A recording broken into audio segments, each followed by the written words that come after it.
Some scattered showers and some thunderstorms in a 2-hour loop here at Line 5 for 6. The heaviest activity is long down the off towards the east, but there's more rain headed our way. We'll detail your full forecast coming up. Right now on News Channel 6 at 7, a huge hiring event in Columbia County today. We'll take you to the event. Also, I had a reminder from South Carolina Highway Patrol to share the road responsibly, how you and motorcycle riders can stay safe. Talking telehealth at MCG, how the technology is using the past to enter the future in medicine, as your News at 7 starts now. Live from Television Park, this is WJBF News Channel 6 at 7. Good evening, everyone. You're watching News Channel 6 at 7. I'm Dee Griffin. Thanks so much for joining us. Coverage you can count on begins as Columbia County is looking to make some hires tonight. Graham Lee has the story. Extending employment opportunities to people who live in the area continues to be a priority for Columbia County. We have 13 different departments represented here tonight, hopefully looking for the next generation of workers. Some of those departments include animal services, fire and rescue, and roads and bridges.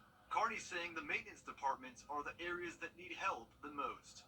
We actually have tons of openings right now. We have at least 4 to 5 entry-level positions openings.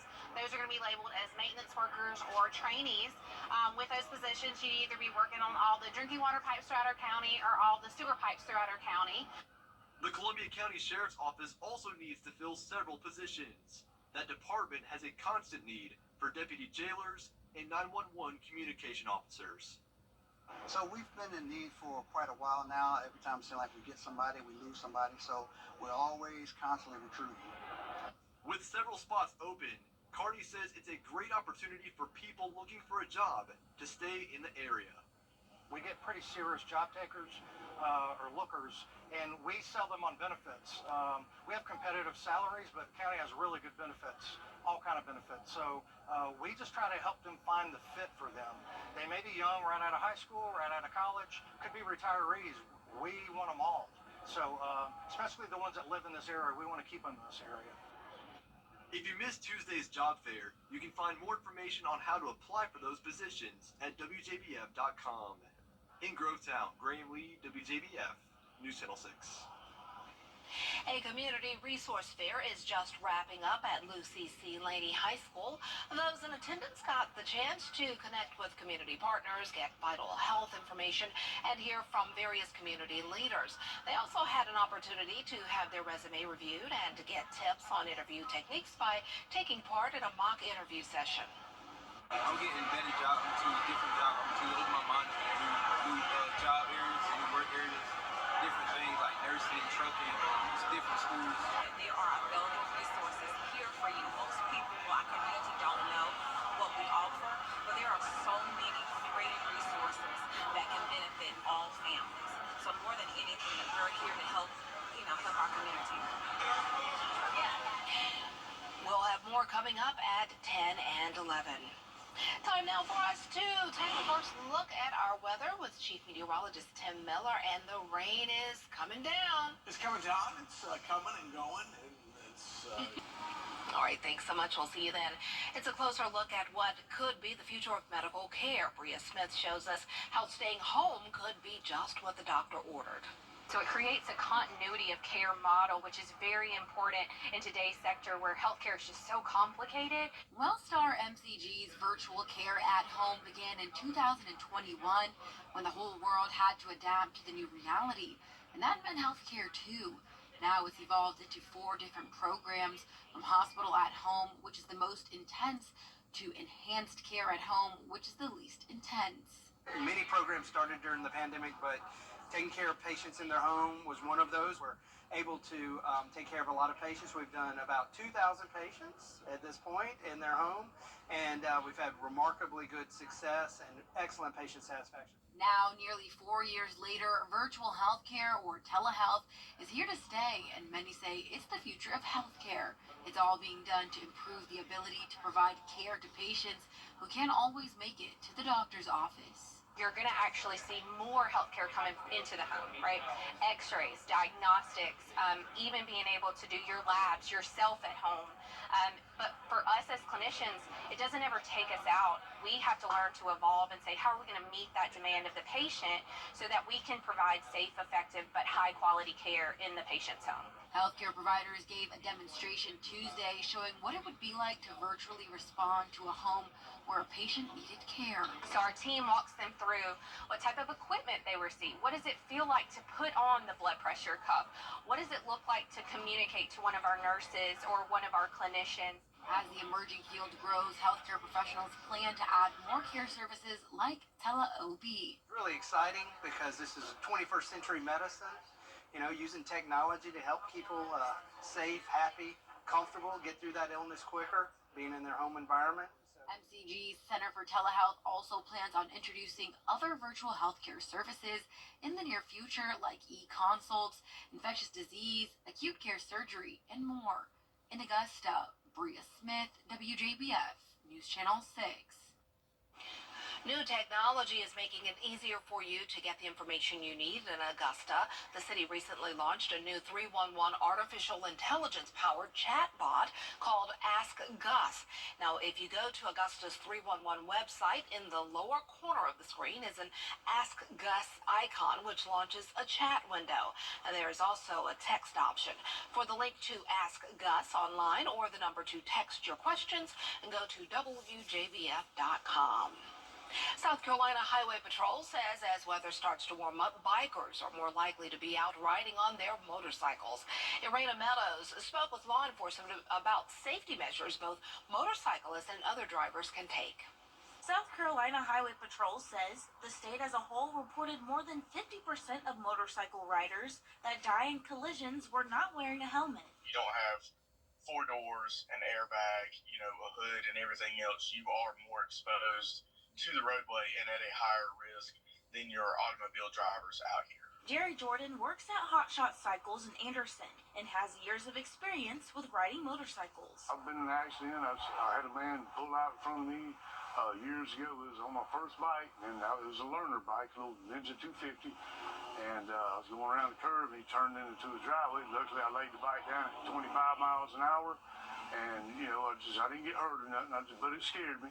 Jordan says from that moment on, he always takes precaution. Because I seen the car about turning anywhere, I myself started slowing down ahead of time. It's just, things you learn, as a beginner and stuff that, you have to learn. You got to watch out for other people. Master Trooper Brandon Bolt tells us there's a 2-4-12 rule that motorists must keep in mind. At 2 seconds of following distance for the vehicle in front of you, a 4-second scan of your immediate area, like what's in your immediate path of travel.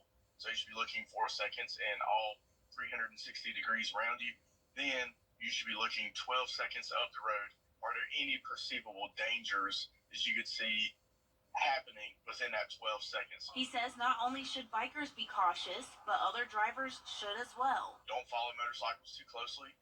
Give them some space. Give them that courtesy that you would give anybody else. We've all heard the saying before, look twice, save a life. They might run up on you faster than what you're predicting, so it's good to just stop and look twice, and then you could actually save somebody's life.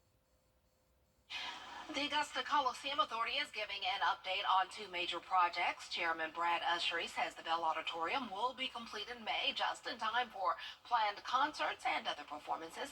The demolition of the James Brown Arena will begin in July. Ushery says the Coliseum Authority has gotten input from the public on what they would like to see at the new facility.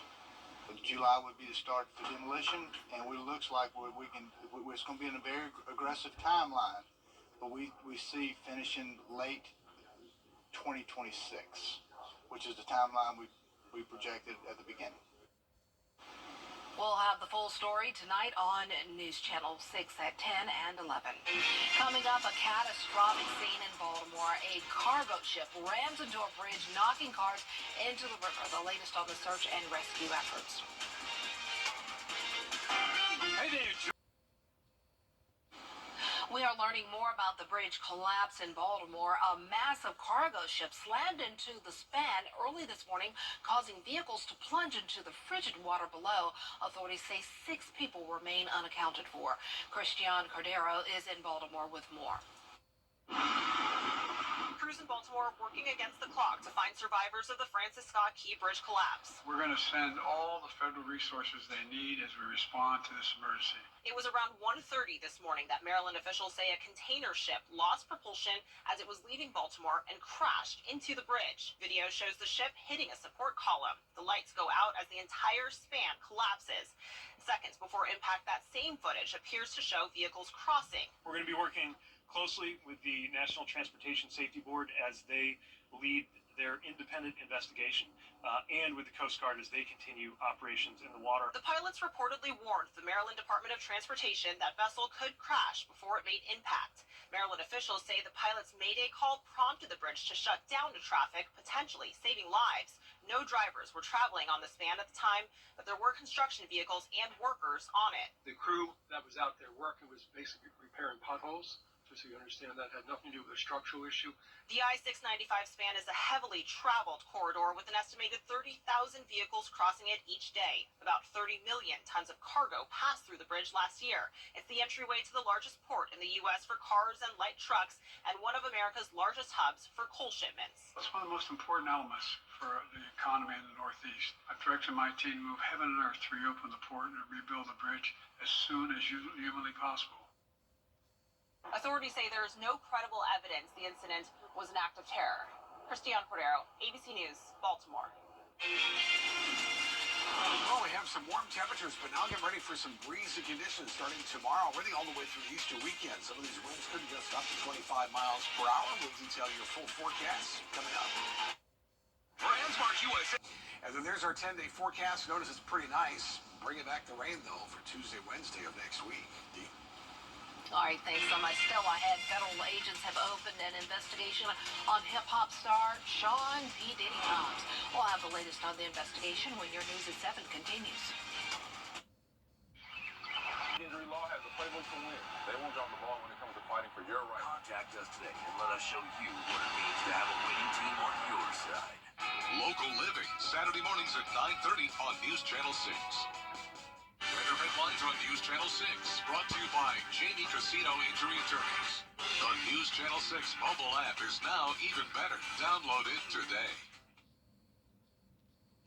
Federal agents have seized several electronics from 2 homes tied to Grammy Award-winning rapper Sean P. Diddy Combs. The searches in Los Angeles and Miami are part of a federal investigation into sex trafficking claims against the hip-hop mogul. Tim Pulliam has the latest on the investigation. From the air, a scene showing federal agents dressed in tactical gear and fatigues with guns drawn, raiding the Los Angeles and Miami homes of hip-hop producer Sean P. Diddy Combs. Sources tell ABC News investigators with Homeland Security's New York office seized electronics as part of a federal probe involving claims of human trafficking.